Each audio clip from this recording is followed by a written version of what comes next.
against women. We have a number of authors of that oral question. The first of those on the list is Mr. Jadwiga, 2 minutes. Thank you, Madam Chair. Violence against women is not a private issue. It is a serious crime and widespread. Behind every victim, there's a heartbreaking story of a broken life. Too many women and girls today live in fear and despair, bleeding in their minds and body, hurt, crushed by guilt and shame.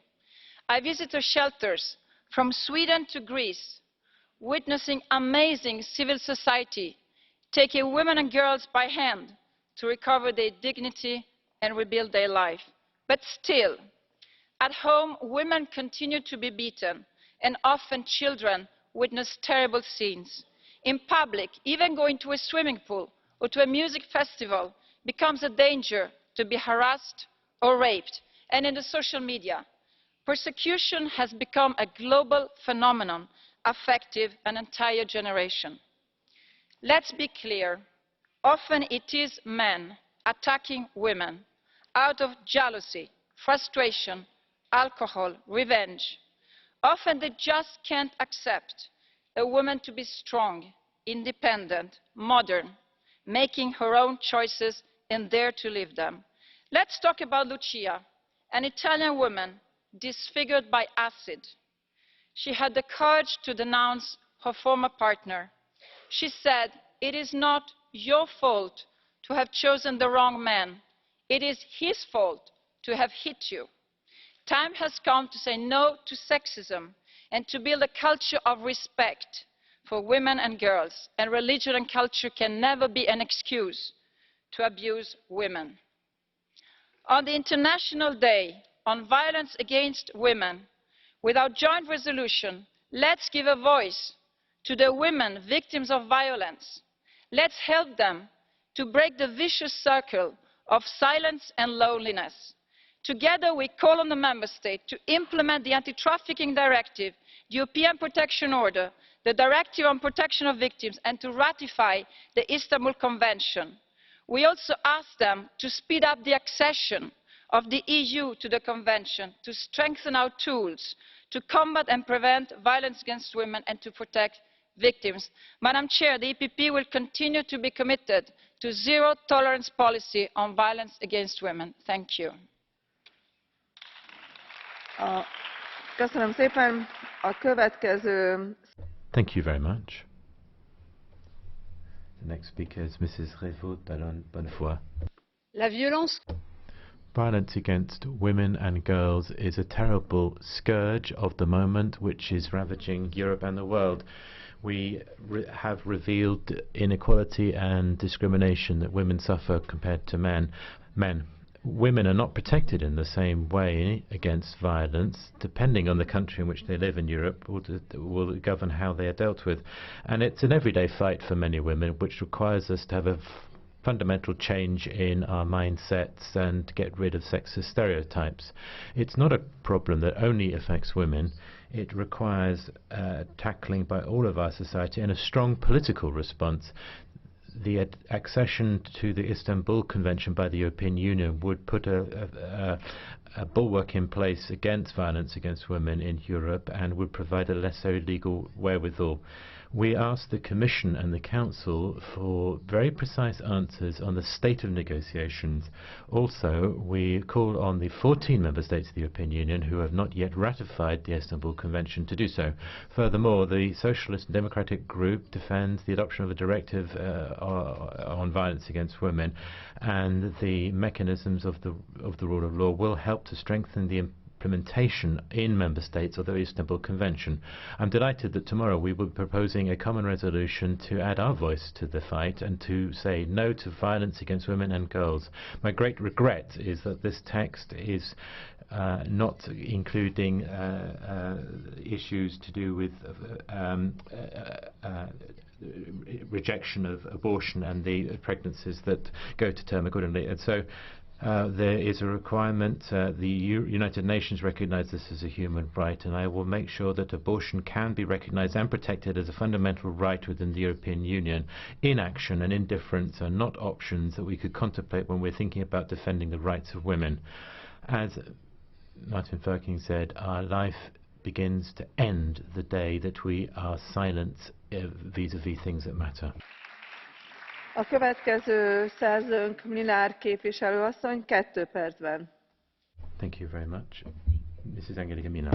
I'd like to express my appreciation for the great support among almost all the political forces in this House to promote the Istanbul Convention. We are almost unanimously asking the European Union and individual member states to ratify it. And for the first time, we are sending a clear and strong political message. We are and we will always be on the side of victims of gender-based violence and violence against women. And I will never get tired of repeating that violence against women is a violation of women's human rights and an extreme form of discrimination embedded in gender inequalities and contributing to reinforcing them. For those who still wonder why we are once again debating it, my answer is very simple. We are not gender ideologists, we are human rights defenders. It is true, the accession process has been initiated by the Commission. All EU member states already signed it and 14 member states ratified it.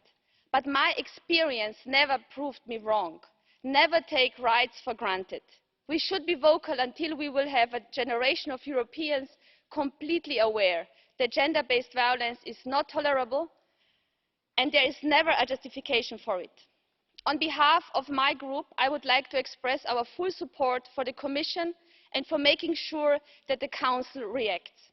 Until the Istanbul Convention will be ratified by the European Union, we will not have an instrument in Europe to set legally binding standards to specifically prevent violence against women and girls, protect victims and punish perpetrators. I am looking forward to cooperate with the Commission and the coming Council presidencies to make the Istanbul Convention an EU instrument against violence against women. And my last word goes to the Orange campaign on Friday. We should orange the world and join the UN Women Initiative, keeping in mind that we have to fight inequalities and violence every single day. Thank you. Köszönöm képviselő asszony, Reintke képviselő asszony következik szintén 2. Thank you very much. Next speaker is Terry Reintke. 2 minutes. Thank you very much, Madam Chair, dear colleagues, dear Commissioner. Let me start with some good news of the last days. The horrible law proposed by the Turkish government to clear a rapist of all his charges in case he marries the victim has been withdrawn by the AKP. The Turkish government has not withdrawn this proposal because they think it is wrong, but because of thousands of women fighting against this proposal in the streets of Istanbul. And it is so sad, but also so obvious, that we will have to fight for our freedom over and over again. Now one could argue, well, this is far away, this is not happening in the European Union. But it is. It is happening in the European Union as well. Every third woman in the European Union experiences violence in her life. This might seem like an abstract number. Out of 280 women in this chamber, approximately 90 would have been the ones who experienced violence in their lives. This is not the others. This is on us. It is women who are sitting with us in these chambers, voting, representing their constituents, maybe women that you are having a coffee with from time to time. They have the same fate like millions of women in the European Union. And it is not enough to talk about it once a year. We need to do something. Especially in times where the other side is gearing up, where there are more and more people who are trying to go back to the good old times, to the 50s, where a husband beating up his wife was actually not really a reason to bother about. And yes, we will have to fight for our freedom over and over again, against a Polish government that wants to restrict women's rights, against a Turkish government that wants to do that, and against the backlash that we are facing in the European Union. We will have to fight against this, but this fight will be 1,000 times stronger if we have a good legal foundation, and the Istanbul Convention is one of the tools in order to do that. So please, Madam Commissioner, and to all the Member States, ratify this convention. Thanks. Thank you.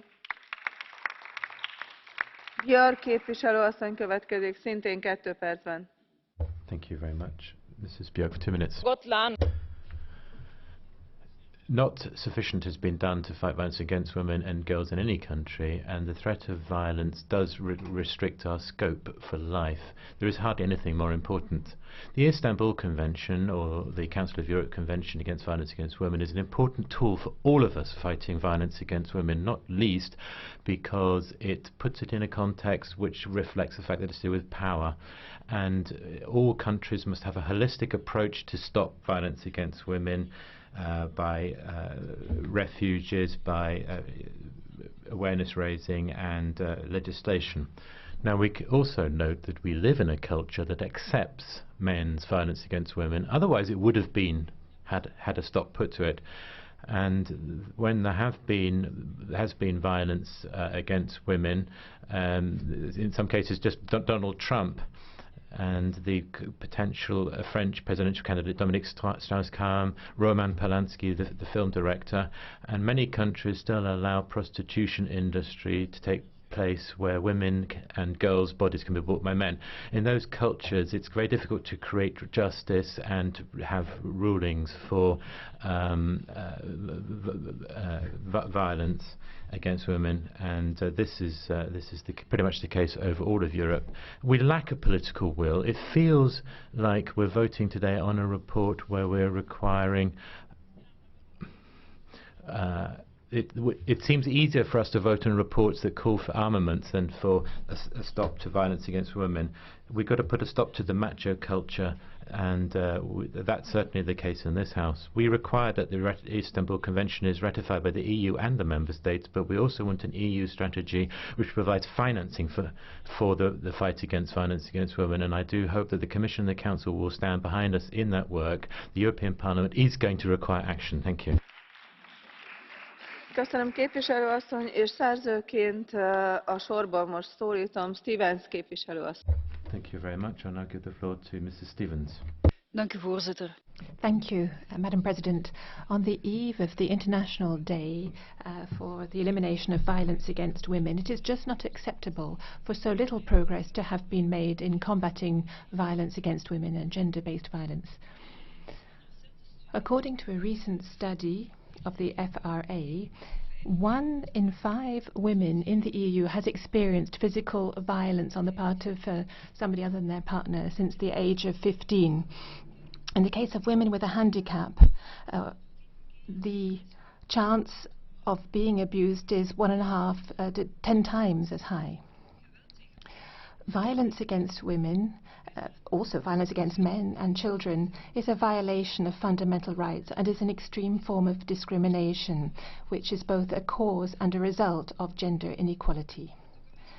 The Commission, on the 4th of March 2016, proposed that the EU should accede to the Istanbul Convention. This is the first legally binding instrument at international level for the prevention and combating of violence against women. Only 14 EU countries, including Belgium, have actually ratified the Convention. I naturally support the accession of the EU to the Istanbul Convention, and of course it's up to Member States to do their work and protect women against violence. But the EU has got a supplementary role to play, for example, with regard to the rights of victims and protection orders, and also in the area of judicial cooperation in criminal matters. Thank you. Nagyon köszönöm képviselő asszony, és azt is, hogy ilyen jól gazdálkodott. Thank you very much. I would like particularly to thank you for having kept to your time, and given that Council has been referred to, I'll give the floor to Mr. Korczak. Thank you very much, Madam President, honourable members. I'd like to thank you for having this debate today, just 2 days before the International Day for the Elimination of Violence Against Women. There is no doubt that combating all forms of violence against women and girls is a core element of the respect for fundamental rights.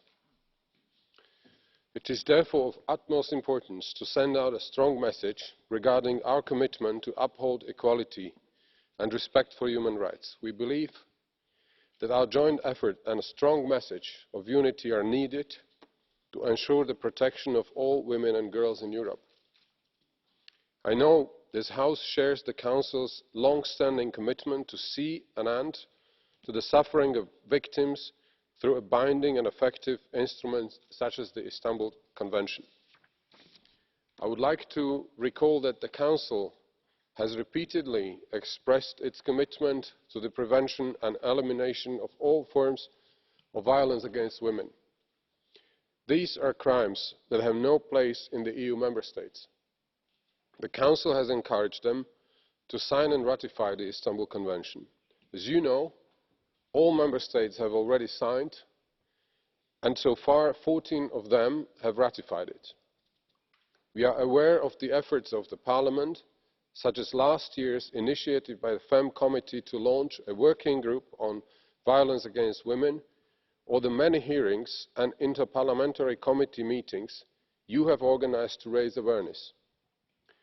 We very much welcome these initiatives, and I'd like to inform you that the Presidency, namely the Working Party Chair, will be addressing the hearing on the EU accession to the Istanbul Convention, co-organised next week on 29 November by the LIBE and FEMM committees.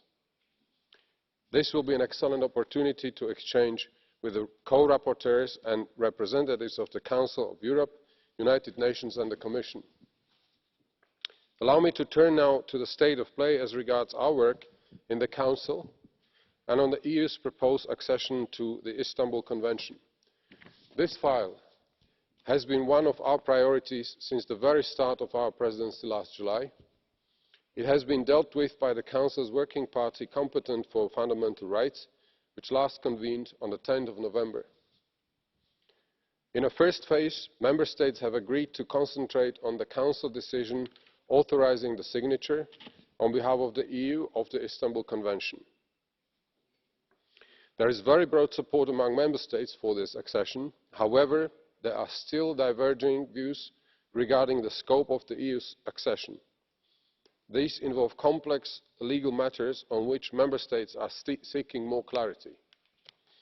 Nevertheless, we are confident that we will be able to make substantial progress with the proposal for a Council decision on the signing of the Convention.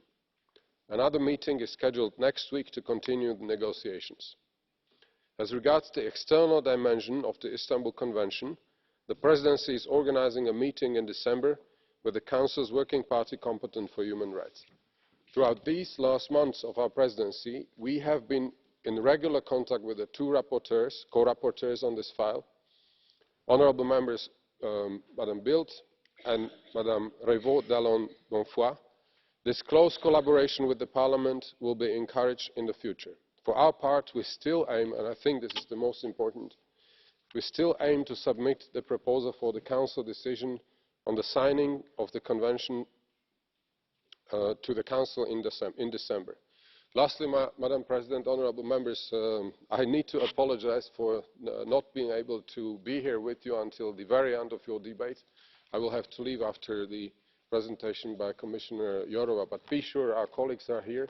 We will pay attention to it as a presidency during the last days and weeks of our presidency, and we still are working towards getting an agreement in December.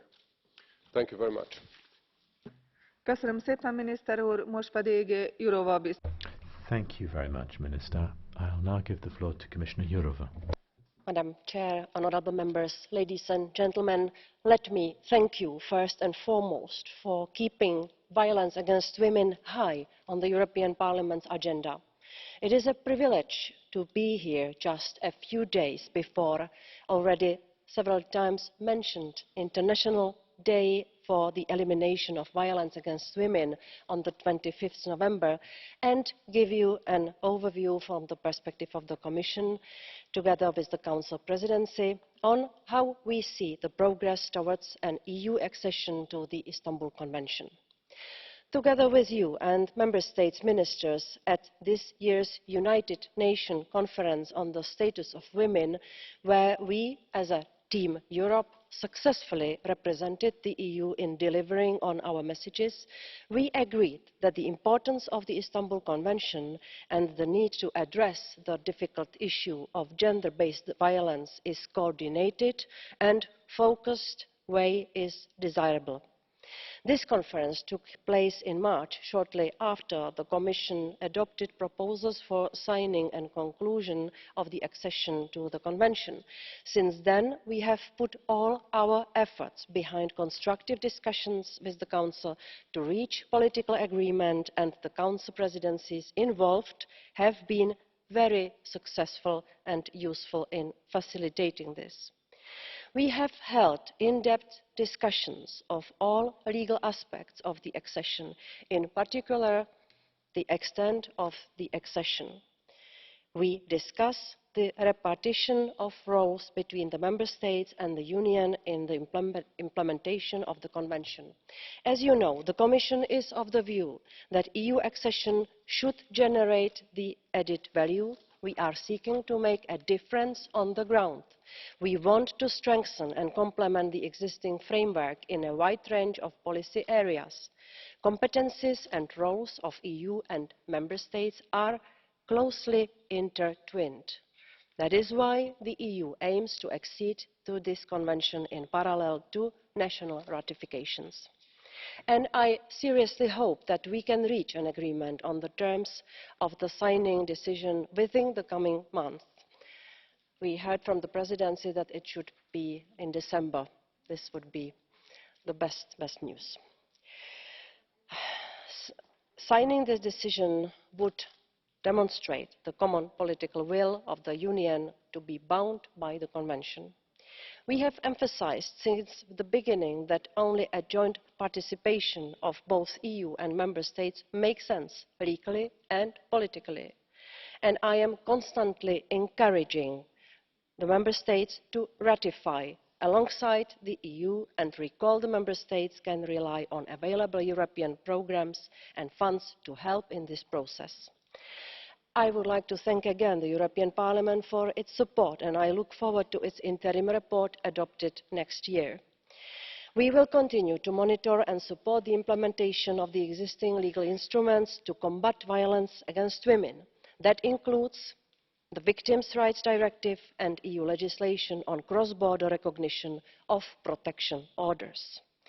Ladies and gentlemen, I promised here several times that we want to devote the year 2017 to strengthening combating against violence against women. So I am particularly glad to announce you that on the 25th November, as part of our year of focused actions to combat violence against women, I will launch the promised EU-wide campaign.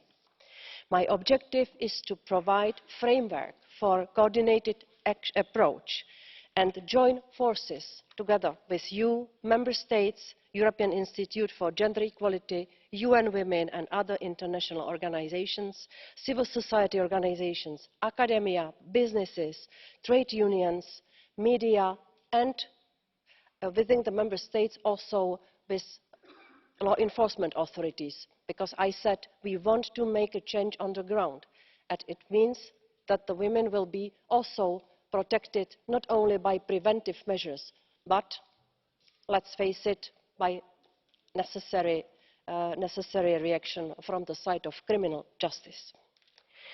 During the year of focused actions to combat violence against women, many activities are planned. It is a cross-cutting effort and work within the Commission, involving many of my colleague commissioners and their services. Apart from communication, best practices and experience sharing, it also includes funding. As for the Commission work on this campaign, you very often call for more efforts in mainstreaming the gender topics and gender policy, so I can only confirm today that several of my colleagues commissioners will take very concrete actions next year from their perspective, be it eliminating violence in transport, be it the campaign against alcoholism, which is very often one of the enabling situations in domestic violence, be it the effort to get this topic more to documentary film creation. This is a very wide range of different plans and actions, and I can only say that I received very good reaction from my colleagues, commissioners.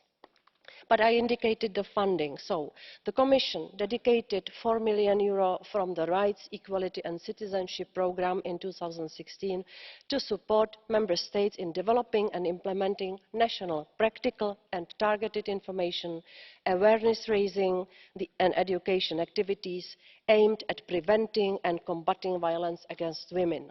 Why we rely on Member States on this? Simply because violence against women has many different forms in Member States. And that's why we speak about targeted actions, and for this the Commission provides the funding, the unifying logo, slogans, design and many other things, just for you to understand how the campaign will work. Activities will cover all forms of violence against women or focus on specific forms or issues as relevant. In addition to those 4 million, 6 million will be provided in 2017 for transnational grassroots projects to prevent the problem and protect and support victims under the Daphne strand of the Rights, Equality and Citizenship Programme. This money will go to the organisations, to the NGOs which work on the ground and which can also contribute in a very significant way to the success of this campaign. Just to add, as for the money, in 2016 alone the EU has spent 24.5 million to support 62 gender-based violence combating humanitarian projects. So again, I'd like to thank the Parliament for its support of our endeavours in fighting violence against women and remain committed to continue informing you timely on all developments in the area, and of course to invite you to join and participate in our coming campaign. Thank you very much. Köszönöm szépen biztos asszonynak a nyitó. Thank you very much, Commissioner. I think that all of this is extremely important, and it's very important to know what the Commission thinks about it, and also to know that there is a source of financing for all of this. Now we will have the interventions on behalf of the different political groups. Mrs. Le Grip. Merci, Madame. Thank you very much, Madam President. Violence against women is unfortunately a scourge which... Swedish? Which translation? Ellenőrizni szükséges, mert attól tartok, hogy elveszítettük. We will just have to check the interpretation. There's been a small technical hitch. I wonder if I could have an indication whether or not the interpretation is coming through. Anyway, Madam, you have the floor once again. Merci, Madame. Thank you very much, Madam President. Violence against women is a scourge which is present in all our European countries. It is a scandal, a complete travesty. We're going to have the 25th of November, the International Day dedicated to stamping out violence against women, and we are in this chamber in Strasbourg virtually every year at roughly the same time. We tend to find ourselves more or less the same composition of people, indeed, to deplore the situation and to ask for action. It's enough now. How many years are we going to gather here again to deplore the worsening of the situation, the plight of women? Now this year we have a new prospect in the offing, which is the ratification, the accession by the EU to the Istanbul Convention. The Convention to prevent violence against women. This is a major step forward, a very important step forward, which will be done to mobilize people and make them more aware and to show that the European Union is committed to eliminate violence against women. It would also step up the pressure on member states in Europe, many of whom have signed it but still haven't ratified it or haven't actually implemented it yet in their country.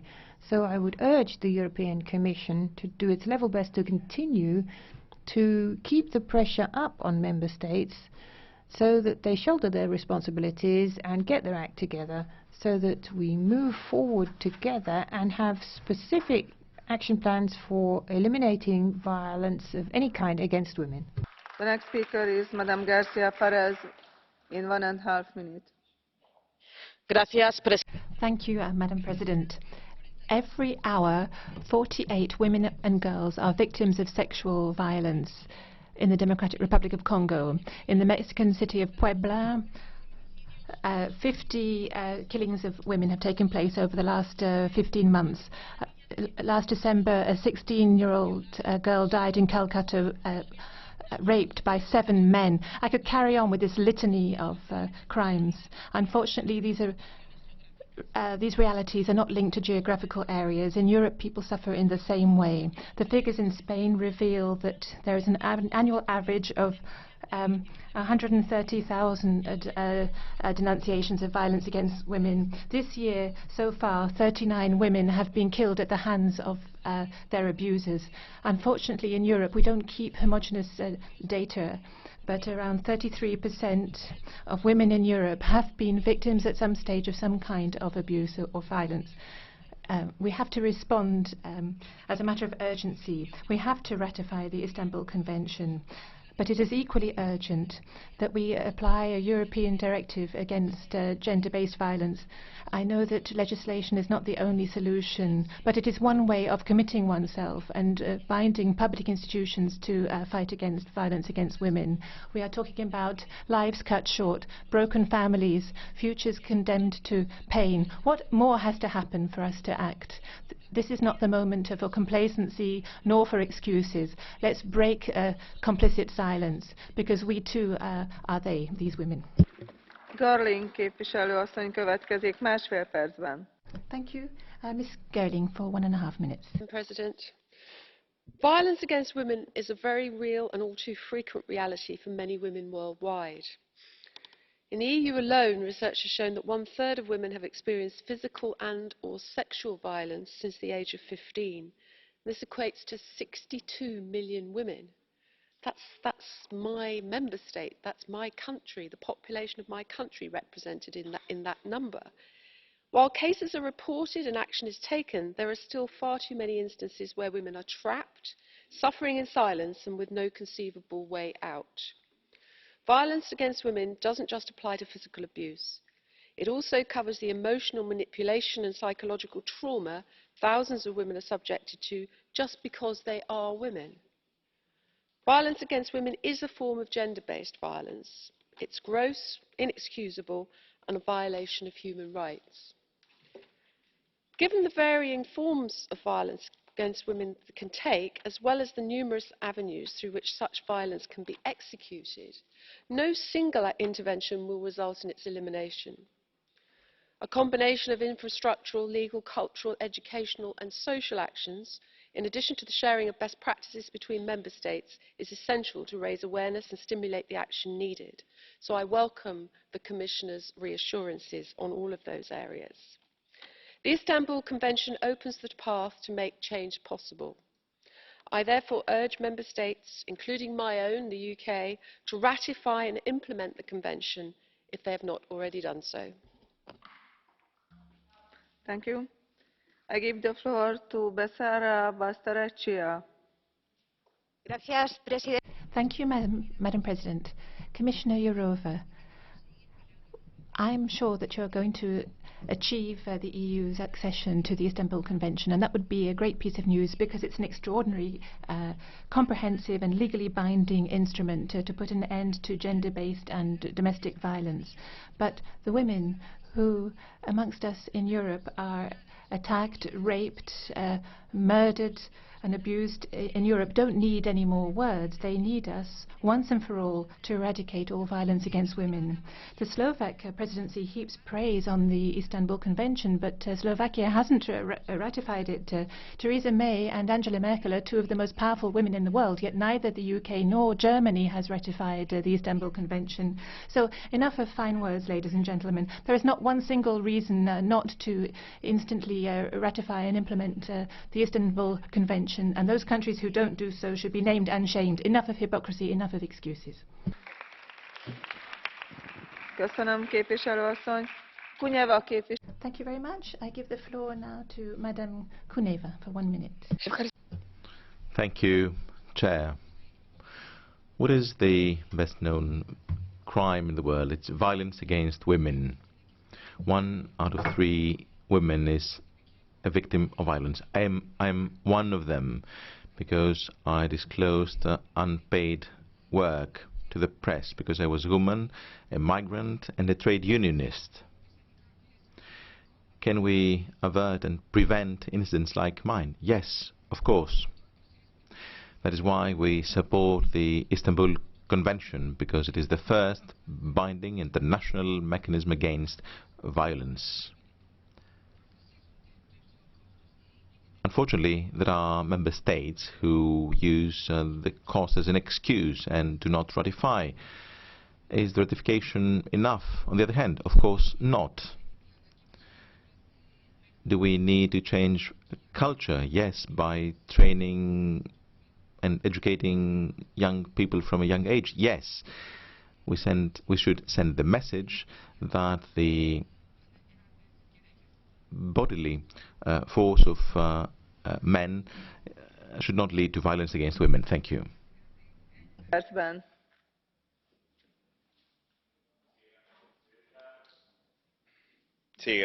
Mr. URTASUN.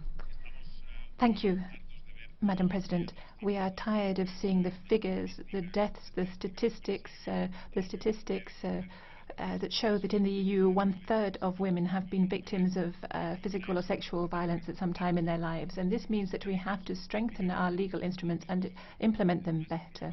So we need more legal instruments and better implementation, better enforcement. It is time now to ensure that the EU accedes to the Istanbul Convention. This would be the first legally binding instrument at European level for a common approach to this scourge. This has to be translated into concrete actions. Commitments have to be respected to put an end to gender-based violence, which has become an endemic and systemic problem that we have to confront. So let's act as fast as we can. This Parliament urges all those member states who have not yet done so to ratify the Convention individually. Következő hozzászóló AIUTO képviselő asszony. Thank you. The next speaker is Madam AIUTO. You have 2 minutes, Madam. Thank you, Madam President. Colleagues, I'd like to draw your attention to a rather different thing. More than 5 years have gone past since the convention came about. So the question is, why haven't EU member states all signed it or ratified it? The states that haven't ratified it have probably done it not because they're not opposed to violence against women. So let's try and look at their motives. The reason why some states are opposed to ratification can be found in some of the content of the convention, which is to do with gender-based violence. For example, introduction for the first time in an international treaty of the social definition of gender, which becomes binding on states that ratify the convention. And this is why it's understandable that in states where the debate on gender is more complicated, they are resisting ratification. Now, if this hadn't been pushed regarding the violence against women, then we probably wouldn't have been faced with such a paradoxical situation. We should ask whether in states where they have ratified and they've legislated accordingly, whether there have been any positive results in terms of a drop in the statistics of such cases. Wouldn't it be better to focus on the case that it's important for member states to legislate and bring in measures to stop violence against women, because many states have concentrated on punishment which is perhaps too light and which is not based enough on prevention. But unfortunately, the concept of prevention is still focused on taking the victim away and putting them somewhere safe, leaving the abuser with total freedom of movement. It seems absurd that an instrument such as the Convention, which should be bringing us together, is actually dividing us, and after 5 years we still haven't managed to achieve an across-the-board solution. So these are formalistic questions, but we should really be monitoring what is actually happening in the Member States and whether there's an improvement. Thank you. And now, Madam Atkinson, you have the floor for a minute and a half. You're not addressing the silent agenda, and I don't call on anyone in here to do anything, because you cover up the fact that young migrants, often of Muslim backgrounds, are overrepresented in the violence against women statistics, which, by the way, is not the same as claiming that all Muslim migrants are prone to this type of behaviour. Their crimes against women each year in my country: female genital mutilation, 5,700 reported cases; honour killings, around a dozen; polygamy, around 20,000 illegal marriages; forced marriage, 1,200 reported each year; child marriages, 5,000 to 8,000. And all this is done in the shadow of Sharia law. It took years before the Rotherham child abuse case was brought to light in the UK, out of fear of being labelled racist. In the UK, we still have a parallel society of Sharia courts operating right under our noses. In fact, all over Europe, we see the same pattern. Those claiming to champion women's rights are in denial and attempt to sweep this problem under the carpet. No amount of EU law or funds will make a difference until this is addressed. The truth is that by letting millions of young migrant men with Muslim backgrounds into our countries, we have submitted our women to these attacks. It's a form of terrorism. No more cover-ups, no more mitigating circumstances, no more political correctness. Like President-elect Trump, I would like more scrutiny of those you're letting in. But in the EU, that won't happen. So in order to protect our women, we need to drain the EU swamp and then make Europe great again.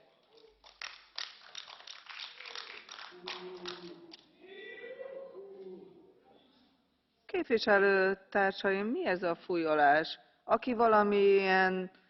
What is this noise, ladies and gentlemen? If you have an opinion, please voice your opinion in a normal manner, rather than making these background noises. Would Madam Atkinson accept a blue card from Miss Girling? Would you accept the blue card? Yes. Girling képviselő asszony, öné a szó. Madam Girling, go ahead then, please. Thank you, Madam President. Well, reluctant as I am to offer Madam Atkinson the opportunity to spout more of her vile views, I do feel compelled to ask her, does she believe that in the UK, of which she appears to be so fond, that violence against women is a very recent thing that's only occurred with immigration from Muslim countries, or will she acknowledge that violence against women has been a scourge in our society for centuries?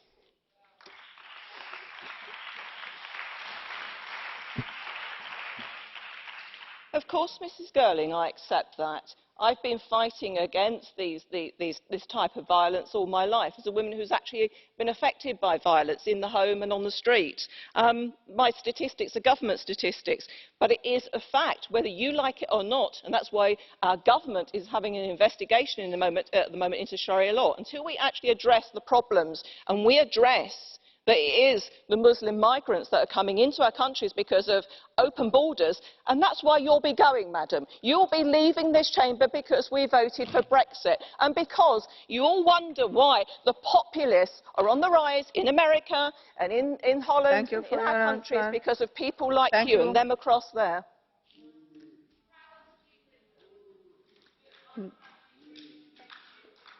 Következő hozzászólónk Dodds képviselő asszony. I give the floor now to Ms. Dodds for 1 minute. Thank you, Madam President. In Northern Ireland in 2014-15, there were over 13,000 reported incidents of domestic violence. The police service of Northern Ireland responded to one domestic incident every 19 minutes. In this period, there were 2.5 times as many domestic abuse crimes as drug offences.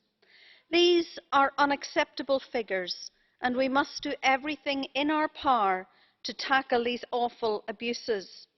In Northern Ireland, the 24-hour domestic and sexual violence helpline is managed by the Women's Aid Federation.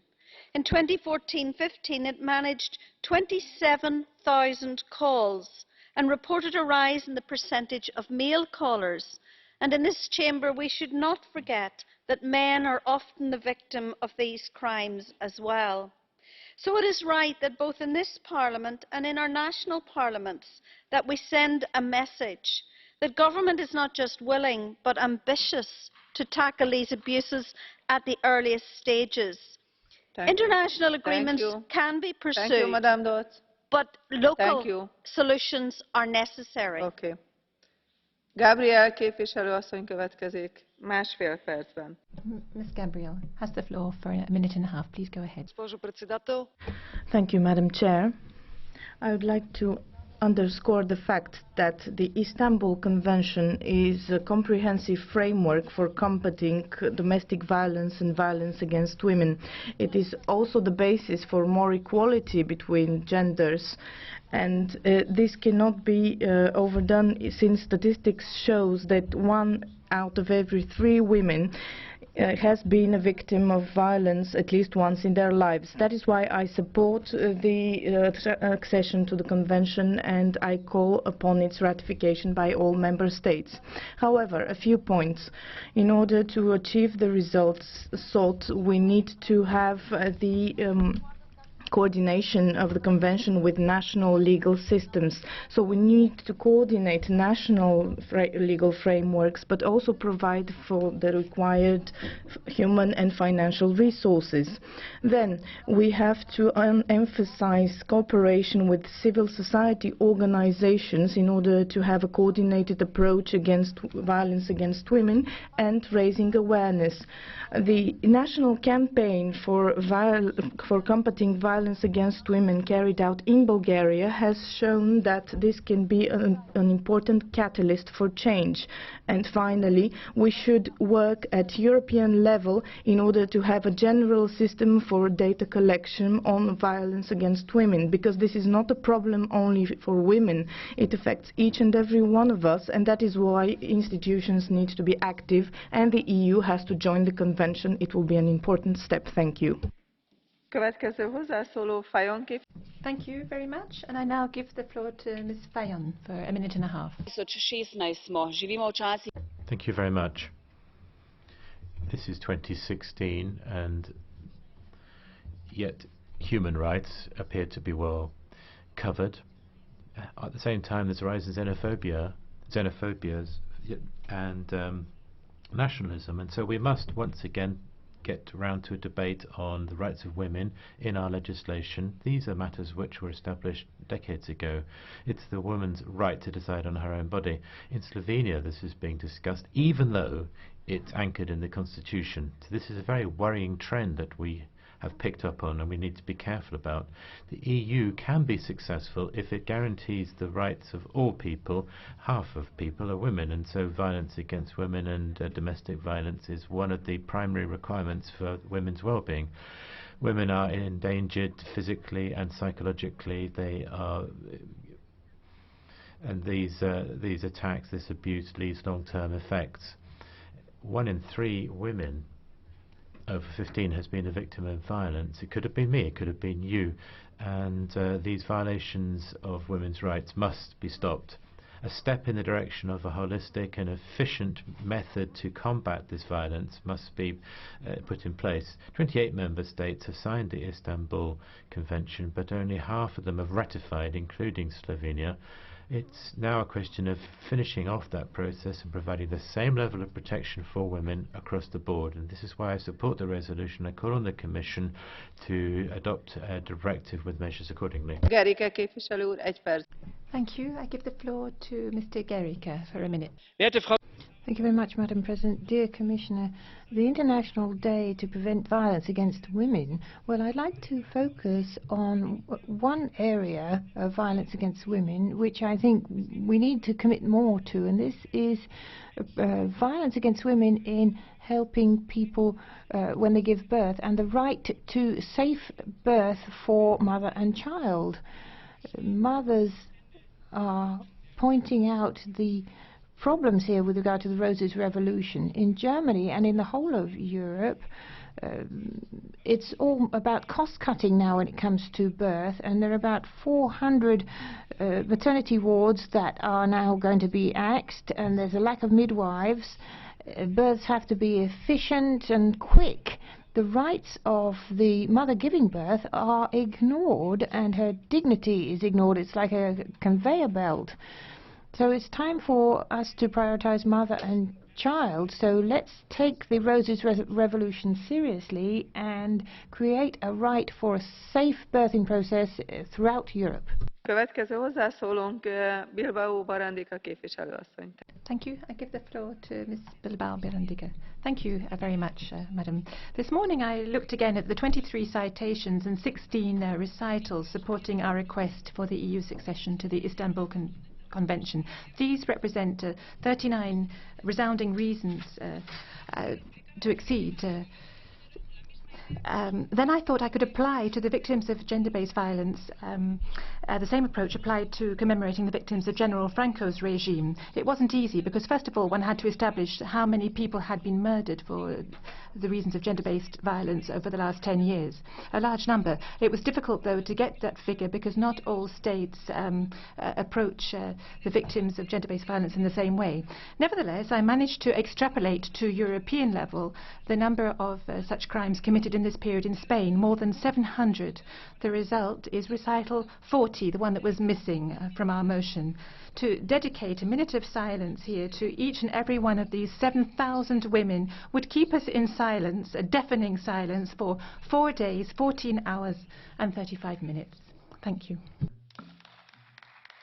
Köszönöm szépen, képviselőasszony. Thank you very much, Ms. Bilbao. I give the floor now to Ms. Vallina. Thank you, Madam President. The Istanbul Convention recognizes violence against women as a violation of human rights. It is doubtless an enormous step forward to adopt political and judicial measures against gender-based violence. You are not born an abuser, you become an abuser. In my country, at least 40 women have been murdered, and it's a pity that Ms. Atkinson has left, because I would have to tell her that 40 murdered women were murdered by Christians. It's not a question of religion, it's not a question of race, it's not a question of economic or cultural reasons. Every second counts. And this is why we need, as a matter of urgency, governments to take this seriously and show real political will to address this problem. Finally, I would urge you to be a little bit consistent in your foreign policy. Our Union should be more consistent. We should applaud the result of feminist struggle this week in Turkey. We must not allow our successes to win our rights to be reversed. In 1 minute.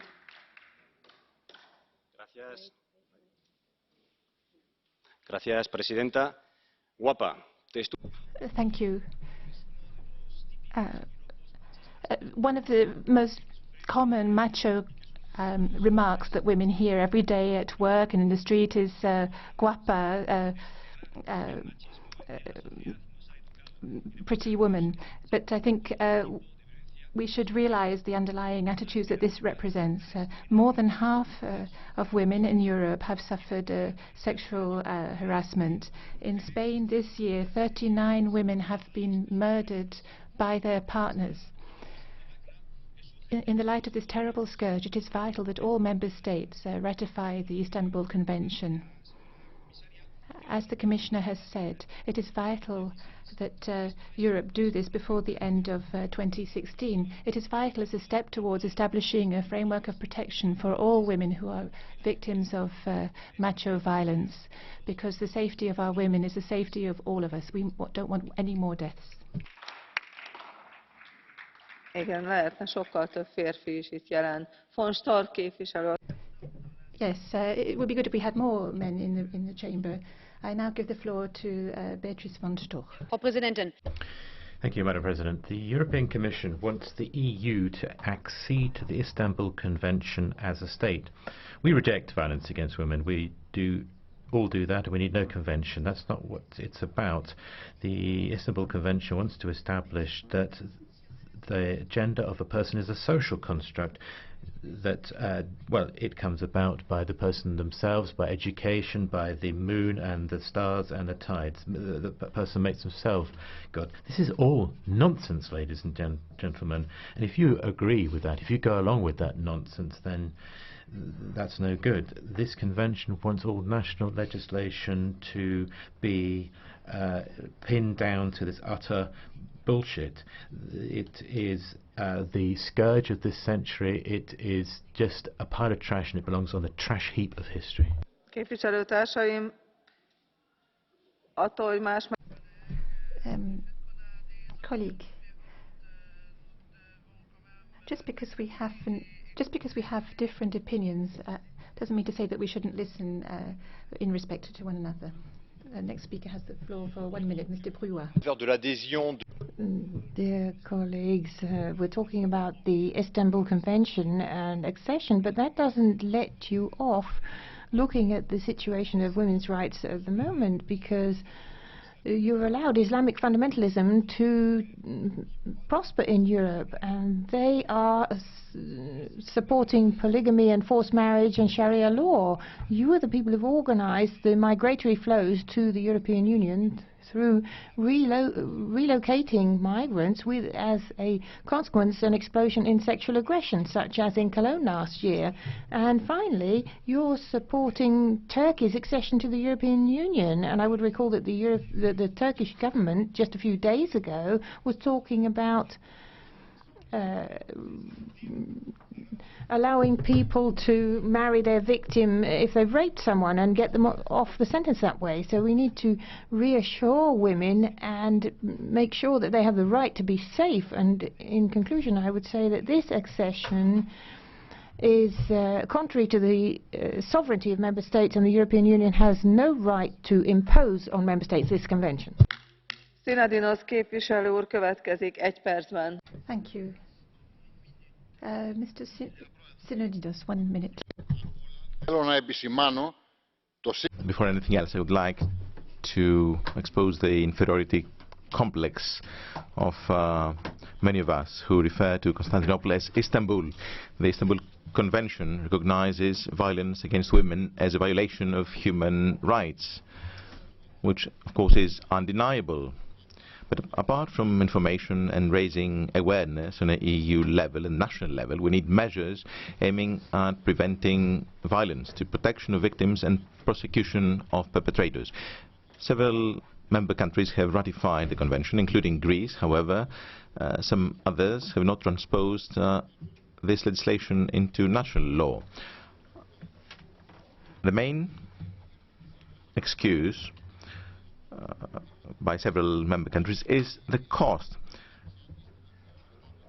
Well, if we reduce violence, we will save 7 billion euros, and human pain, of course, cannot be counted in euros, as Apostle Paul said centuries ago. Thank you very much. Következő hozzászólónk, Jiménez. Thank you. I now give the floor to Ms. Jiménez-Becerril. Thank you.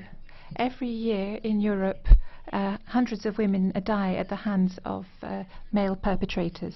We need common action at European level to fight this violation of one of the most important human rights, the right to life. The The figures of the FRA are appalling. 1/3 of European women have suffered physical or sexual abuse at some time in their lives, and most of these cases are never denounced because of shame and fear. In most cases, these women have nowhere to go, no one to turn to, and their bullies are they go unpunished. So we need to create a common legislative framework. It may not be an immediate solution to all of our problems, but it's a step in the right direction. To fight this violence, of course, we need more than legal measures. We need education, cultural and social measures. For this reason, we have presented the oral question to the Commission.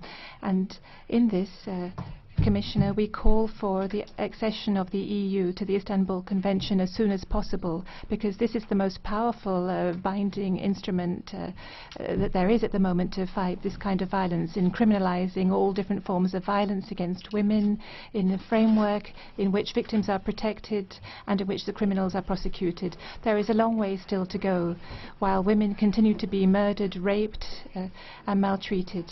So we call on the Commission to speed up our action to put an end to this violence. I think we need a Europe that speaks a clear and firm voice on this. Europe should say clearly, not one more death. Köszönöm, és a következő hozzászólónk, Arena képviselő asszony, 1 percben. Thank you very much. Merci, Madame la Présidente. Thank you very much. Simone de Beauvoir said that all you need is a political, economic or religious crisis so that women's rights will be called into question. Those rights are never a given. We're experiencing these 3 crises. We have a political crisis with growing nationalism and conservatism, economic crisis, of course, and the religious crisis. Just see what's happening in Syria and see the fact that women are huge victims in this migratory crisis. So this means we have to be more vigilant in terms of the violence perpetrated against women. We see that there's a growing violence against women. We should not just denounce this. This is what we're doing today. But through the ratification of this convention, we need to act.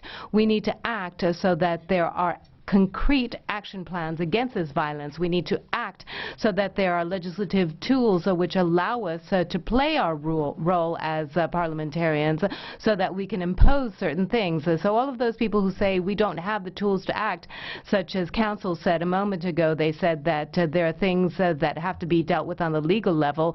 I think we must act. Köszönöm szépen, képviselő asszony. Thank you very much. The next speaker is Mrs. Wiśniewska. 1 minute. Bardzo, Pani Przewodnicząca. President, thank you very much. Ladies and gentlemen, we are all against violence against women. We may not, however, pretend that this quagmire, this will be somehow put to an end by this convention. Gender ideology is at play here. This gender ideology says that any gender has some sort of cultural background, and the violence against women is supposedly, allegedly, a result of a patriarchal society. And this needs to be changed and replaced by some leftist ideas. This is clearly visible in some Western European countries where violence reigns. This ratification will put an end to any doubts we may have to this convention. Én is köszönöm. VAUTMANS képviselő asszony következik, 1 perc. Thank you very much, madam. And now, Mrs. VAUTMANS. Thank you very much. Mrs. Jourová, no means no. Leave me alone means no. I don't feel like it means no. Don't do that means no. I don't want to means no. this is something that we can all say here in this hemicycle, but 1 in 3 women is a victim of violence. We are trying to put an end to this through the entry into force of this convention, but we need to have a real action plan. We need men to stay away from women if they don't want them, and we need to put an end to sexual violence. It needs to be taken seriously. Victims need to be helped, and so I think that today is a day that we can stand together. Stand up, please. Stand up. Stand up and say no to violence against women. Thank you. Következő hozzászóló Forenza képviselő. Thank you. The next speaker is Mrs. Forenza. 1 minute.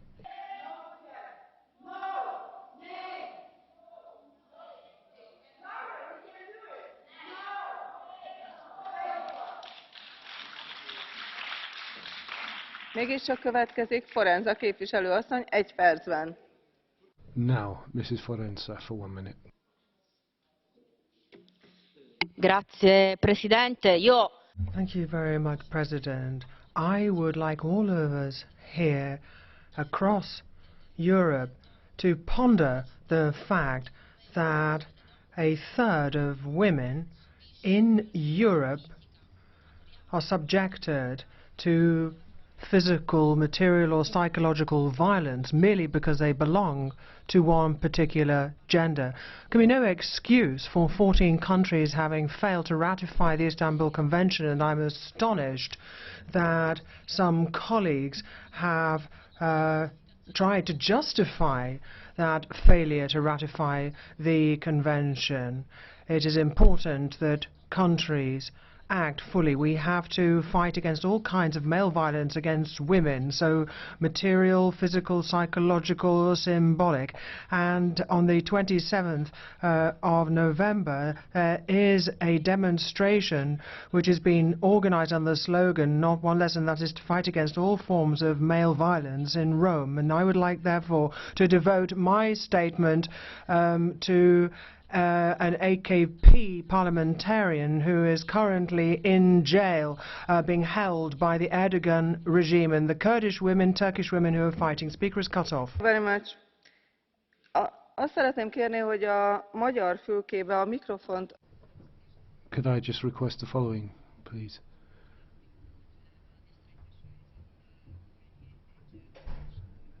A microphone was off in the Hungarian booth. If any such technical problems arise, please try and resolve the problem. Mrs. Montel, 1.5 minutes. Mes chers collègues, nous sommes ici pour discuter. Ladies and gentlemen, we are here to discuss the Istanbul Convention against violence against women. Allow me first of all to point to the unbelievable irony of this convention bearing the name of the Turkish capital.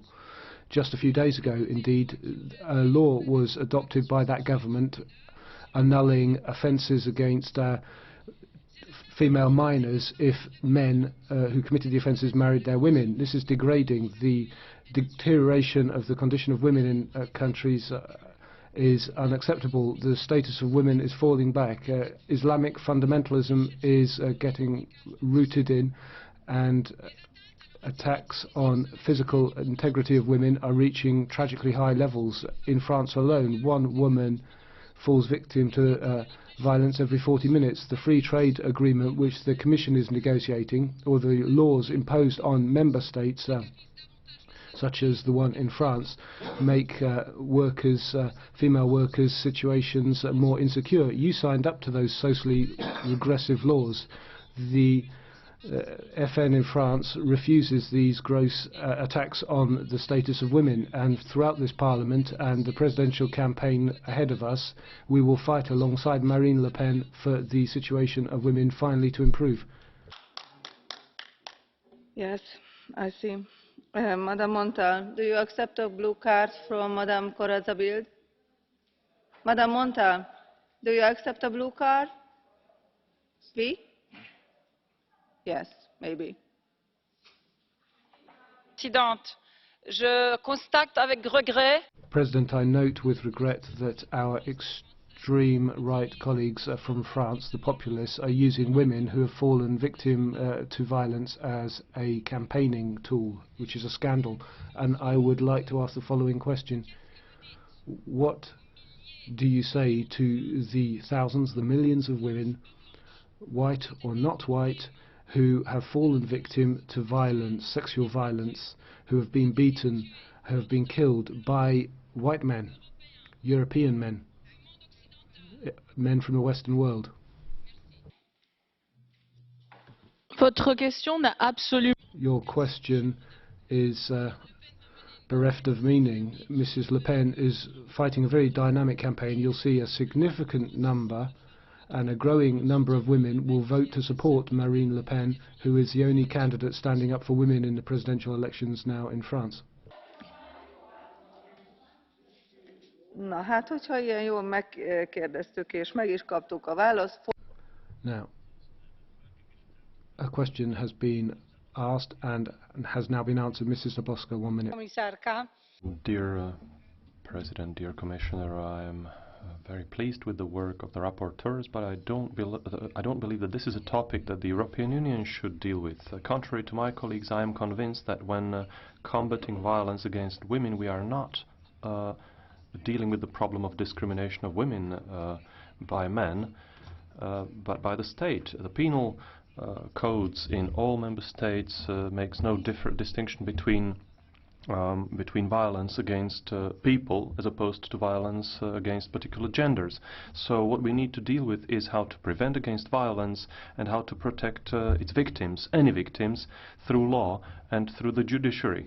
And the Istanbul Protocol would introduce the gender definition into our legal system, which is unknown to the Charter of Human Rights or international legislation, and this could be followed by the introduction of other policies based on identity. And I believe that this manner of thinking polarizes the society because it allows us to distinguish between us and them, and we would introduce this principle into every corner and nook of our policy.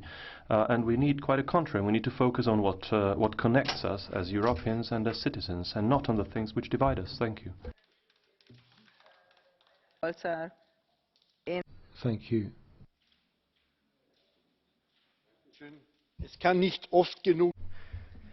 Really cannot repeat this often enough.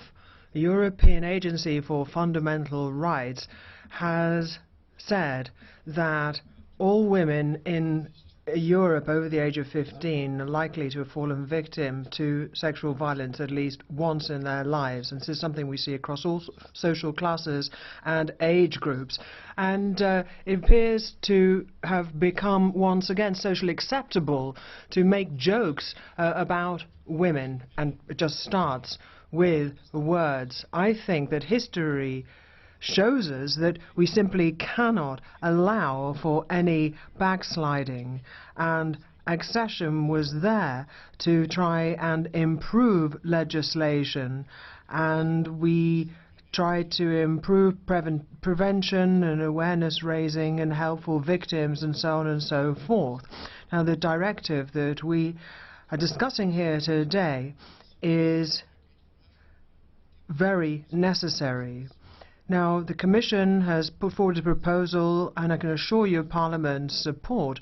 And just a few days prior to the 25th of November, I think it is very important that the Council make clear that you really cannot kick this kind of issue into the long grass. This is not some kind of secondary issue. This really should be at the forefront of our campaigning. Because respect for women is the very basis of a civilized society, and the Presidency and Office of Council should therefore put pressure on those countries which have still failed to ratify the Convention. Thank you. Mr. Škripek has the floor. Dear President, dear Commissioner, we are not only talking about domestic violence. Any violence committed against women is an abhorrent act, but I do not believe that the ratification of the Istanbul Protocol by the European Union is an appropriate tool to combat domestic violence. And Commissioner, I'm asking, why does the Commission promote a tool which removes competencies from the Member States? The right of each Member State should be respected to consider on its national level whether it will give up this right or not. And the protocol, which has not been ratified by a number of member states, introduces, for example, gender and gender ideology. It encroaches in education and affects the rights of parents. And by ratifying the protocol, we would undermine the legal systems in the member states without solving the roots of the violence. And this would weaken the trust of the citizens in the European Union. And that's why I would like to ask you to choose other methods to combat violence, except for this controversial tool. Mr. Škripek, there is a blue card. Do you accept this blue card from Madame Grappini? Yes. Madame Grappini, I give the floor to you. Thank you very much indeed, Madam President. Ladies and gentlemen, I recognise what you said. There is this violence, and the ratification of the convention will not resolve the problem. What then would be your way of solving the problem? If what you said is applicable, that everything can be resolved nationally, why has it not been solved already? Well, would it be difficult to create another document which would encompass the things that the 14 member states reject in the Istanbul document? I mean, all we are rejecting is the gender theme. And there are 14 member states who have the same opinion. Of course, everybody wants to suppress violence, any violence on women or against anybody. But Thank you. Mr. Eck has the floor for 1 minute. Thank you, Madam President. Ladies and gentlemen, I haven't taken dope, as Mrs. von Storch asserts. Violence against women can't be so important, it is said, if the Istanbul Convention has not been signed yet. Well, what about the moral finger of blame being pointed at other countries when even national legislation isn't being adapted to the Convention? This Convention applies as the most important instrument to date to fight the violence against women. It encompasses multifarious protective measures for all women and for fleeing women and girls, which is very important. Sexism needs to be fought with all means possible. We have to act now. All member states should, as soon as possible, ratify the convention so that we can take a step forward in that very important issue. Thank you very much. Köszönöm, képviselő úr. Coelho képviselő úr következik egy. Thank you, Mr. Coelho. 1 minute. Muito obrigado, Sra. Presidente, Sra. Comissária. Thank you very much, President, Commissioner, ladies and gentlemen. It's been 20 years since we declared the International Day against Violence Against Women, but there are still some very disconcerting events. 1 in 3 women are raped in the EU, and there are a huge proportion of women that are also murdered. This is a fight that needs to be taken up by men and women alike, and so it's a common cause.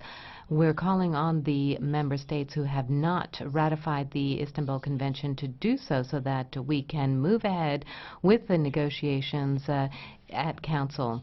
But this change cannot occur through this convention or through this debate. We need to do constant work. We must be diligent.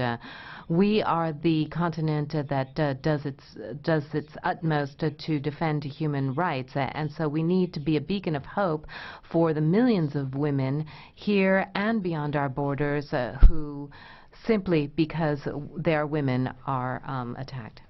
Rodriguez képviselő asszony. Next speaker, Mrs. Rodriguez. 1 minute. Muito obrigada, Sr. Presidente. Madam President, Commissioner, colleagues, every day dozens of women are beaten, and sometimes you think it's a curse to be a woman, just bad luck.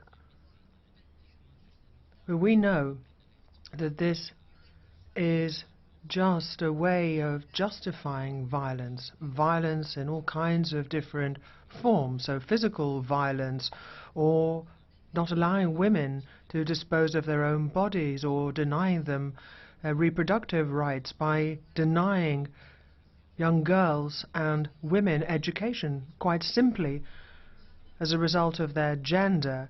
And it is absolutely something that is not in keeping with our culture and our traditions. So we therefore have to fight, we have to act, we have to send out a signal, we have to show solidarity with all women and state quite clearly that we believe in the equality of men and women. It's a founding principle of the European Union. Mr. Jurek. Thank you, President. We've been debating on the Istanbul Convention for quite a long time now. In many member states, this convention has not been ratified, however. A case in point is Germany. This is a Marxist ideology document against a family which is considered a space for violence. This is a hypocrite document which ignores violence in other types of partnerships, and also something which pornography is all about. But we're not talking about the convention itself. We've been through that debate. What we're talking about is to give the European Union yet another instrument to interfere with the political systems, legal systems of our member states. We cannot do that if we are responsible MEPs. And may I encourage all the colleagues who have not yet ratified this convention, have this dialogue in your own country and leave this parliament alone. Mrs. Šojdrová, 1 minute. Thank you for giving me the floor, colleagues. I agree that EU should accede to the Istanbul Convention because violence against women is still widespread and we have to fight against it by all means. But also violence against children and the elderly, even unborn children. So we shouldn't separate it as a specific crime on the EU level. Specific measures against domestic violence and other violence has to be carried out by member states. If the EU will bind itself, I understand it as a support for the efforts of the member states, and in that case, on this symbolic level, I agree with it. Thank you, Mrs. Guillaume. 1.5 minutes. Thank you, Madam President. Physical, psychological, sexual violence causes damage on the women who have suffered it, and of course there's also the need for the resources for those supporting women after that violence, and the International Convention is the first binding tool to fight against violence directed against women. Well, it was hard to believe it would actually happen. In Istanbul, there are issues around the rights of young women who have been dealt with abjectly by the Turkish authorities, who suggested that men could make good their violence against women by marrying them. We need to see those awful acts eradicated, and there's a responsibility on government and the EU to do that. Our legislation needs to align itself with the Istanbul Convention. We can't just solve things with the stroke of a pen. We need to legislate to move rights on and mentalities. That's the whole point of the Istanbul Convention. Only half of the 28 member states who signed it have now ratified it. We must put this hypocrisy behind us and act. This proposal was proposed in March, and a common approach is required. Things must move on faster so that women have the same rights wherever they live in the EU. Thank you. Köszönöm, képviselő asszony. Blinkevičiūtė Thank you. Mrs. Blinkevičiūtė, 1 minute. Thank you. Violence against women is one of the gravest violations of human rights. It doesn't have geographic, social or cultural limits. 1 in 4 women in Lithuania has suffered violence. All violent crimes, psychological, economic, social, hurt women socially and psychologically. And although we devote a lot of attention to this problem, it hurts to see that we cannot protect women from such violence. Last year we came up with a statement urging on the Commission to proclaim fight against violence against women the year in 2016. The Commission didn't do that, but it took steps to subscribe to the Convention. This would be a big step which would help to move ahead in this fight. We have to remember that all programs and measures to stop violence against women will be justified when women become convinced that they will be protected, they will get psychological and social help, and the perpetrators will be punished.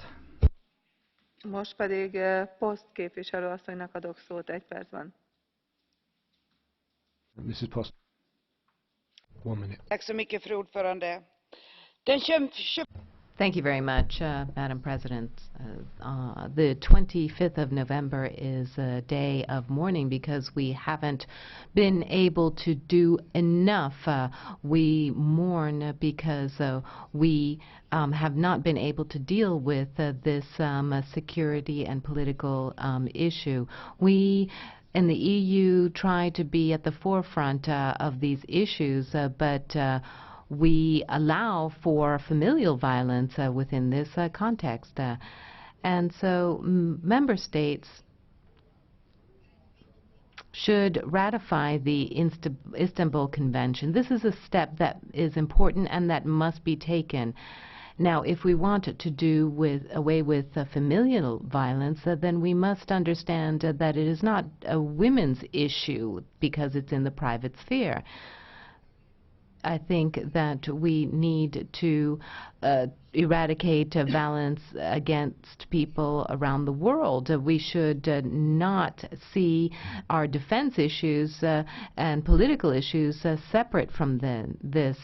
People should be protected, and I think this is really the way to get rid of this type of violence, which is really very detrimental to women.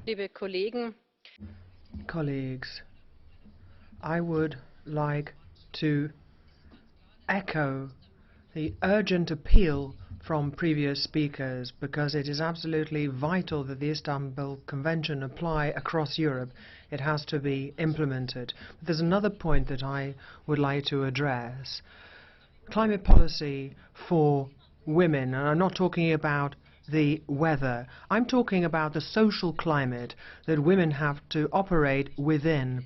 The climate in society which is poisoned by sexist discourse. In Europe we have the right and the extreme right and the extreme right who are poisoning the atmosphere against women because they are bringing about a kind of social climate which makes possible violence against women, because society is always partly responsible. Society makes it possible for violence against women to be done and to remain in the shadows. That is why we need to implement Istanbul across Europe.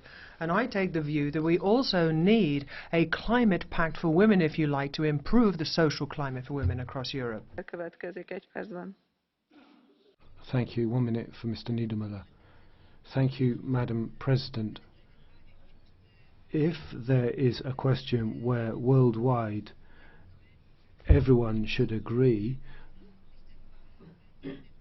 although that hasn't happened yet, then it's this question. The situation of women is quite unacceptable, that not all member states including Hungary, have ratified the Istanbul Convention. We know that every third European woman has fallen victim to some form of violence. It's difficult when it comes to the situation for poor, marginalised women. They have very few means by which they can assert their rights. They should be given particular assistance. Violence against women is not just a matter for women, it's a matter for us all. It harms democracy. It's a problem for society. And it's a very complex problem that needs to be sorted out in all its consequences. The first step would be the ratification of the Istanbul Convention. Thank you very much. And now, Mrs. Toya, 1 minute. Di fronte a una tragedia così. We are faced with a tragedy throughout European society, and a few racist voices seem to think that this whole phenomenon is attributable to refugees. But, Commissioner, what we have seen is that civil society, NGOs, are doing a terrific amount.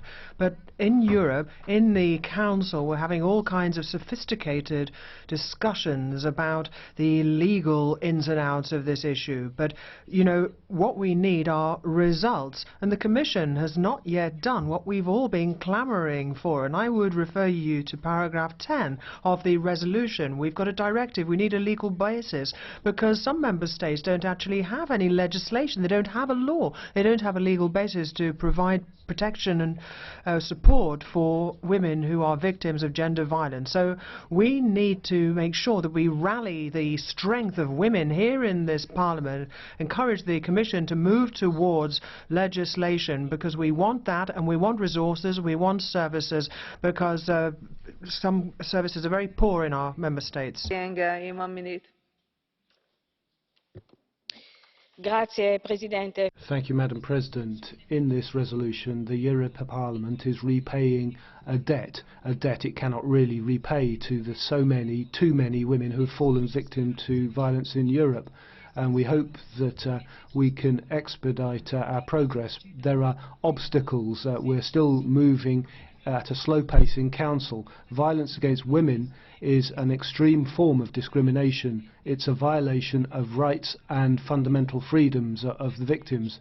And for those reasons, we are asking that every act of violence against women and girls, including domestic violence, should be regarded as a particularly serious crime, as is enshrined in our treaty.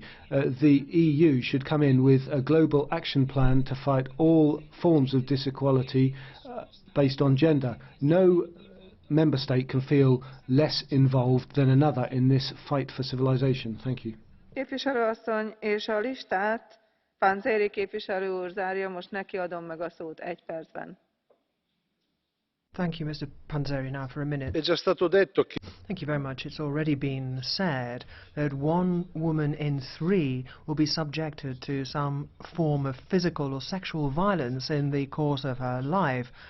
And the Commission has also found that only 30% of victims are able to complain to the authorities. And this is therefore a problem which has become a social scourge.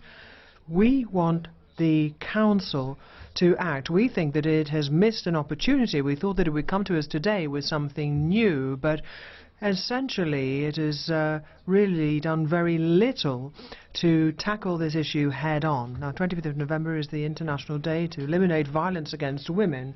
This European Parliament initiative should not remain merely symbolic. Rather, it should serve as an admonition to all member states that they must ratify the convention so that we can sanction gender violence and also promote gender equality as a prime value of our societies. Ezzel a lista végére értünk, most pedig a... Thank you very much. Now, we have heard all speakers on the list, and we can move on to Catch the Eye now. First is Mr. Shogil. You have the floor.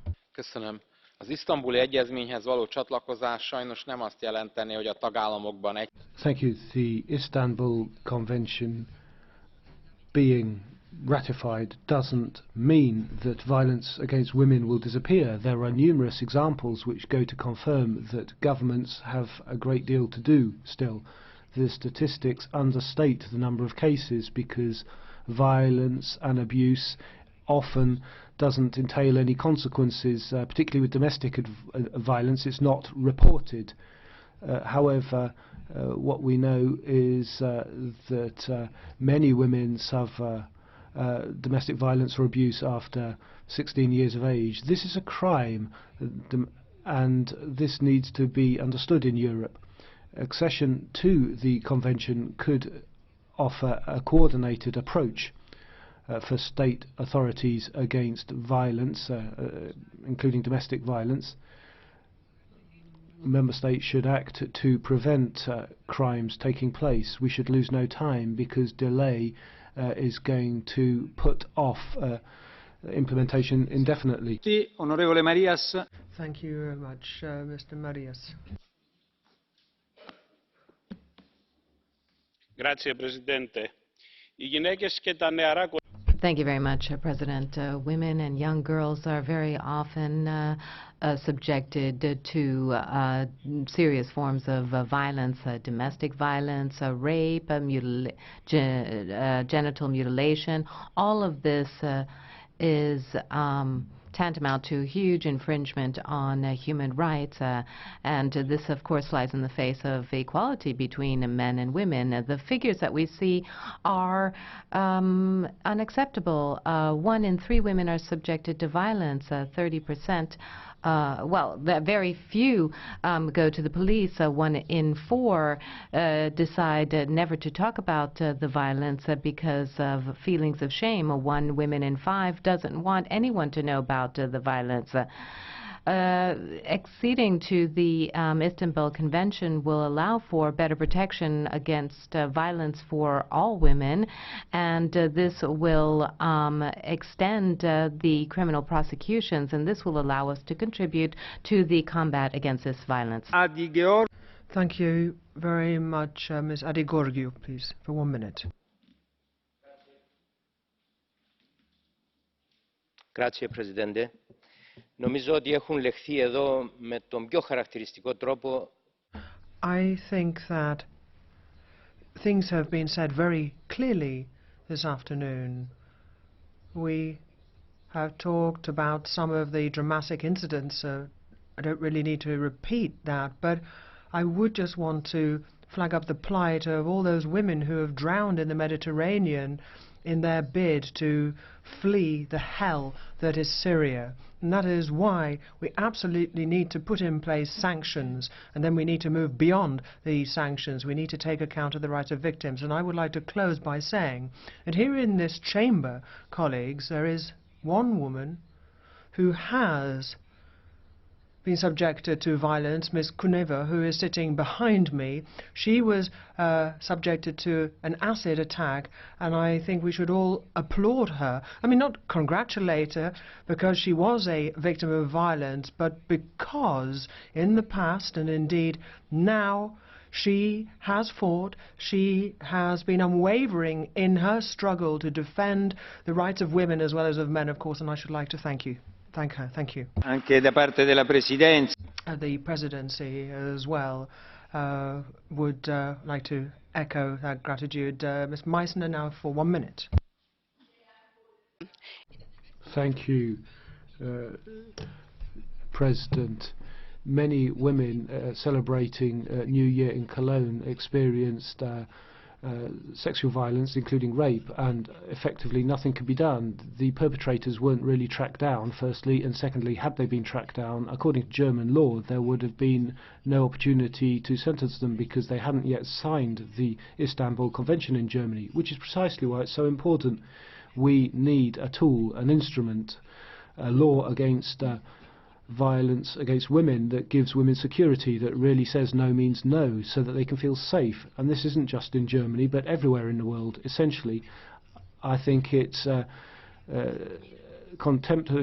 contemptuous of people when someone like Mrs. von STORCH says that anyone calling for this must be on drugs. Now, if the EU ratifies, then this will be a strong signal to all member states who haven't yet done so. We have to do something to combat violence against women fundamentally. Thank you. Grazie. Thank you very much. Ms. Kinishi, you have the floor. Grazie Presidente, signora Commissaria. La violenza. Thank you very much indeed, Madam Commissioner. Violence against women continues. Physical, psychological and sexual violence in the family, in the presence of children, small children, and it is intolerable, can no longer be tolerated, and that is why it's important the European Union send out a clear message that we should protect women against violence throughout Europe. We need specific legal steps, and that is why the Istanbul Convention gives us the legal wherewithal not only to prosecute perpetrators of violence but also to prevent violence. I'm thinking, for example, a possibility of keeping the perpetrators of violence away from the family home. Measures are also needed to help children. They often witness domestic violence, which causes all kinds of psychological traumas and often leaves indelible marks on them. I know it's a legal challenge for the EU to accede to the Istanbul Convention, but I very much hope that this afternoon's debate will be productive because it will encourage us to move towards such accession. Thank you. Mr. Mentelos, you have the floor. Obrigado, Sr. Presidente. Thank you very much, President.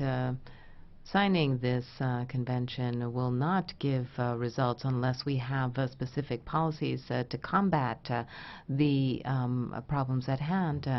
There's no reference and there's no relation to the policies that will combat social or racial problems.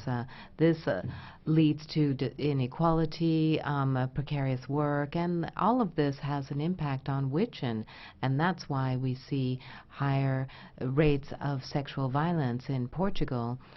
We have had hundreds of cases, and this also leads to human trafficking. So we need a change in social and labor policy that aims to eradicate inequality between men and women. I think dealing with this in the social way is the best way. Thank you. Final speaker, Mr. Caputo, for 1 minute, please. Thank you, President. On the 4th of March 2016, the Commission proposed that the EU accede to the Istanbul Convention, the first international legally binding instrument worldwide to fight violence against women. On the 25th of November, there will be the International Day Against Violence Against Women, an awareness-raising day, an occasion for reflection to consider how to transcend and defeat all forms of harassment or violence against women in all environments, including family, social and workplace. Italy has enacted the Istanbul legislation, but all other member states need to ratify it as well to put an end to sexist and offensive actions against women. The EU's accession to the Convention will be a further step forward to achieve greater efficiency and consistency in prevention policies and the fight against violence against women and against domestic abuse. But now we need hard and fast policies too. Thank you, Mr. Caputo. You were the final speaker, so I now give the floor to Commissioner Jourová. Thank you very much, Mr. President, honourable members, ladies and gentlemen. Thank you for this discussion. I am really unhappy to repeat with you that the situation is not getting better. The situation is worsening in Europe, and that's why we decided to earmark quite a lot of money for the campaign. That's why we keep imposing the pressure on the member states to ratify the Istanbul Convention. That's why we are in such intensive discussion with the Council to have the accession of the European Union to Istanbul Convention adopted. These are the concrete measures and concrete steps. I only want to tell you and want to confirm that what was quoted here by Madame Arena, Simone de Beauvoir, was right. We are now in the period of worsening atmosphere in societies as such, and I am working also in the field of anti-extremism and anti-radicalization of society. I am in contact with the main IT providers. We try to combat with all possible efficient tools against hate speech online. And this is the sphere where a lot of violence against women starts. And this is not only against women, this is against all other vulnerable groups of our societies. And we should have this in mind, that this is a complex issue, and the worsening of atmosphere in our society is not any excuse for saying, okay, so this is also the case of violence against women. We must combat and mobilize forces against this in all fronts. I know that you expect answers from me, and I am going to raise several questions here, and not to be long. I know that we are time limited. You asked, is the political will missing? I think we have to monitor what will be done at the member states level, whether they will ratify the convention.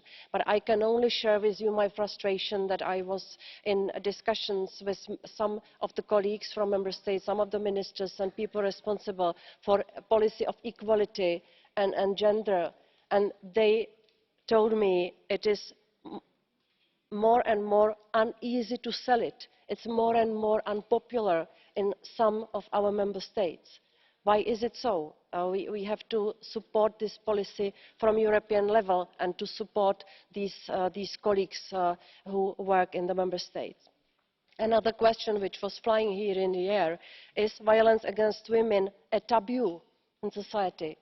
Is it really culturally rooted in some parts of our societies where we hear violence is something normal, it's normality?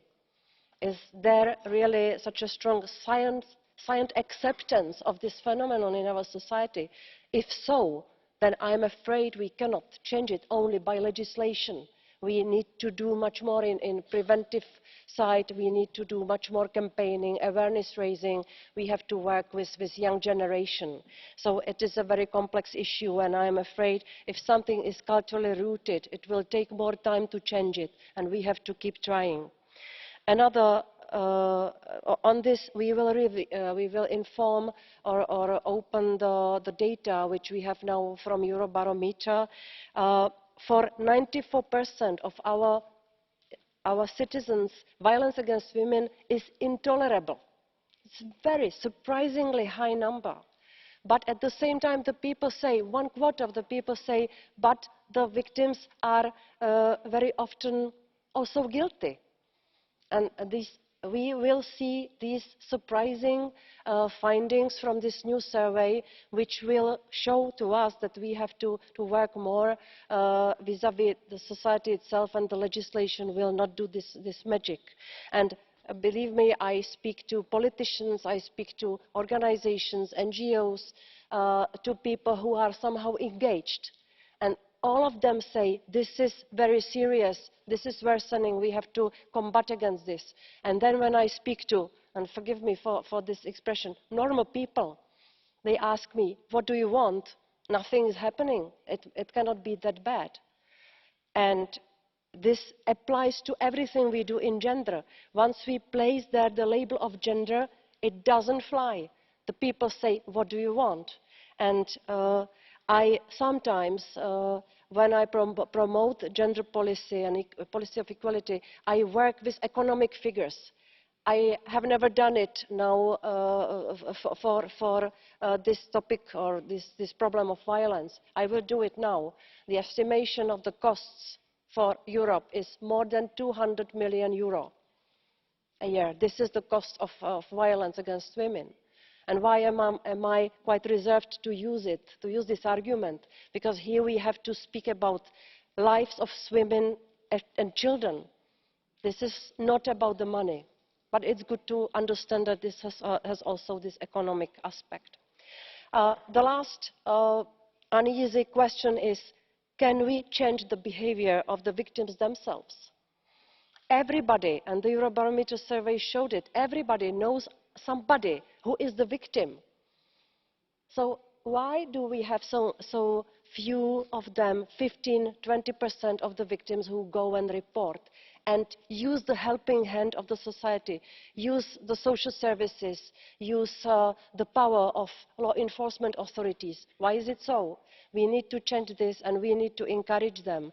And we have legislation for this. The Victims Directive clearly asks and demands from the law enforcement authorities to take a special approach to the victims of violence, of domestic violence, to children and women who are the victims. So we need to join forces and we need to use all possible instruments, not only legislation, to change the situation. I am sure the Istanbul Convention should be ratified by all member states, because there are practical measures. There are also measures which can help children, which are victims as well as women.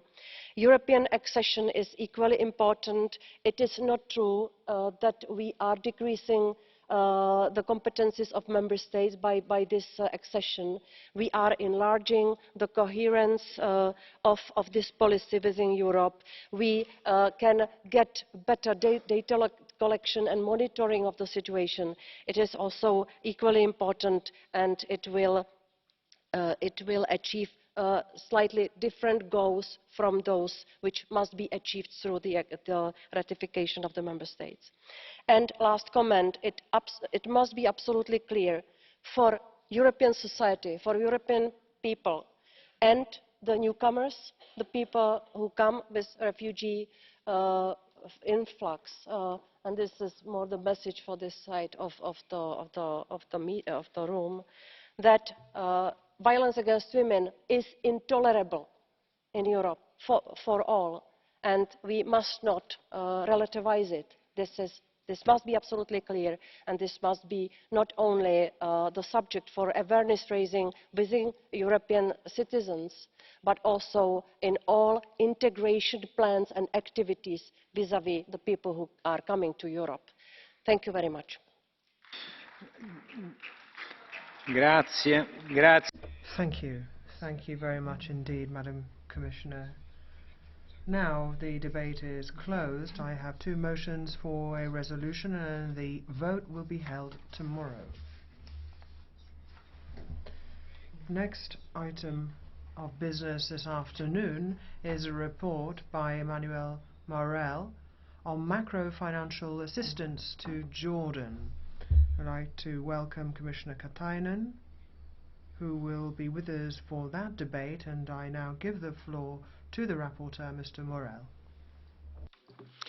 Merci, Monsieur le Président. Thank you very much, President, Commissioner. As all of you know, Jordan is one of the first collateral victims of the war in Syria, and because of this, it has to face some serious challenges. And if they are unable to surmount those problems, it will create even more instability in the region. The economic and social consequences of what's happening around the country has had serious effects. Reduction in tourism, reduction in imports and exports. Syria and Iraq are completely devastated. That's their main trading partner. Growth is down. So you've got a politically stable country, but economically and socially they're facing some serious difficulties, and above and beyond that, Jordan has another challenge to face, which is colossal, actually.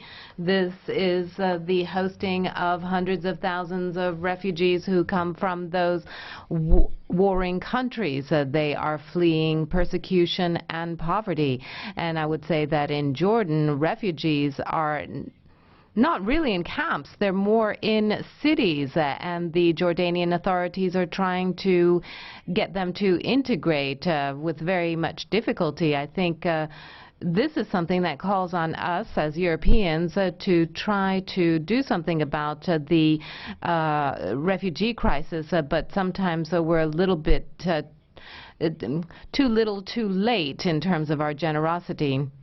The European institutions have decided to provide aid to Jordan in the form of macro-financial assistance. Of course, there are other ways of helping the country. This isn't the only way. The Commission is trying to create more flexibility on the rules of origin for Jordanian products, and then also we are trying to come up with an asymmetric and a progressive trade agreement. But we're advocating this MFA. There are some technical issues that we had to overcome. There were some changes that had to be made to the Commission's text, but that didn't take very much time. Basically, it was a question of the sum. The INTA committee on both sides of the chamber agreed on the aid as suggested by the Commission, which was to the tune of 200 million euros. Now, we feel that the financial needs of Jordan is very important. Europe had the means to help. There was a debate, a discussion, and I'd like to thank Bert Lange, the president of the INTA committee, who helped us reach a compromise, and we reached a compromise which I feel is acceptable. We'll have a first tranche, which is 200 million, which will be given straight away. And then, of course, we are looking to give further aid in the following year. So that's what is being proposed in the report. Personally speaking, I would like to enter two requests that in the explanatory statement. The Commission should show intelligence and flexibility in terms of the protocol of the agreement when negotiating with the Jordanians. They shouldn't be obsessed with the structural reforms. They can't push them too much in that area. And I think that this is a loan. This is not a gift. We discussed this with Mrs. de Sarnez vis-à-vis Tunisia. We have to think about the renegotiation of the Jordan debt, which may be too large in the future. So, colleagues, Commissioner, President, there you have it. I'd like to thank all the shadow rapporteurs who have been very active on the subject and very determined to make sure that the European Parliament speaks with a single voice on this very important issue, because we're talking about our neighboring countries here. Thank you. Grazie, onorevole. Thank you very much, Mr. Mohan. I now call the Commissioner, Mr. Katainen.